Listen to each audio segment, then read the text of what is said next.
ડભોઈ નગરમાં આવેલ વડોદરી ભાગોળ નજીક બહુચરાજી માતાજીનું મંદિરમાં મેળો સાંજે યોજાય છે, જેમાં મોટી સંખ્યામાં બહુચરાજી માતાના દર્શન કરી મેળાની મજા માણતા હોય છે। ડભોઈ નગરીના વડોદરી ભાગોળ નજીક આવેલ બહુચરાજી માતાના મંદિરે આઠમનો મેળો યોજાયો। ડભોઈમાં આવેલ 4 ઐતિહાસિક ભાગોળની નજીક માતાજી બિરાજમાન છે, જે પૈકી ડભોઈની વડોદરી ભાગોળ નજીક આવેલ બહુચરાજી માતાજીના મંદિરે આસો સુદ આઠમના રોજ મહામેળો તથા નવચંડીનું આયોજન કરવામાં આવ્યું હતું। નવરાત્રી દરમિયાન 9 દિવસ આ મંદિરે આનંદના ગરબાનું આયોજન પણ કરવામાં આવે છે, જેમાં મોટી સંખ્યામાં ભાવિ ભક્તો આવી દર્શન કરી બહુચરાજી માતાની આરાધના કરે છે।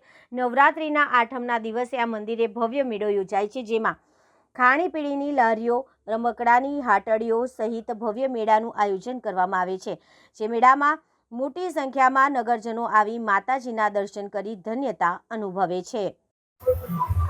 આઠમની તિથિ હોવાથી વડોદરી ભાગોળ નજીક આ બહુચર માનું મંદિર જે લગભગ 650 વર્ષ જૂનું છે, જે વિસળદેવ રાજાએ એની સ્થાપના કરી હતી।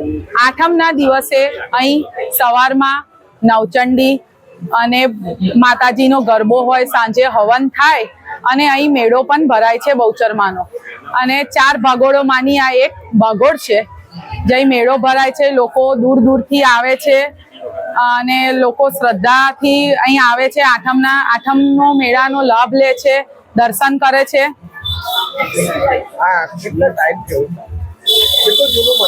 આ 650 વર્ષ જૂનું મંદિર છે।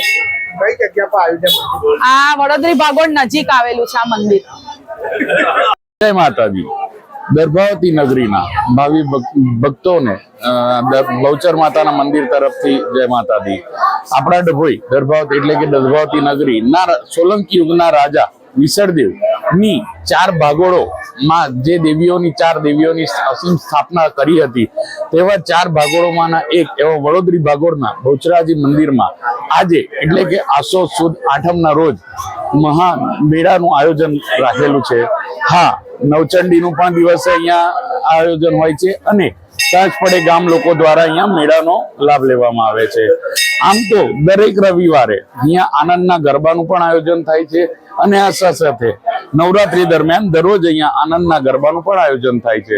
તો ડભોઈની જનતાને ખાસ આ આઠમના નિમિત્તે ગરબા માટે અને સાથે સાથે નવચંડીના દર્શન માટે અને માતાજીના આશીર્વાદ માટે પધારો। નમસ્કાર, જય માતાજી।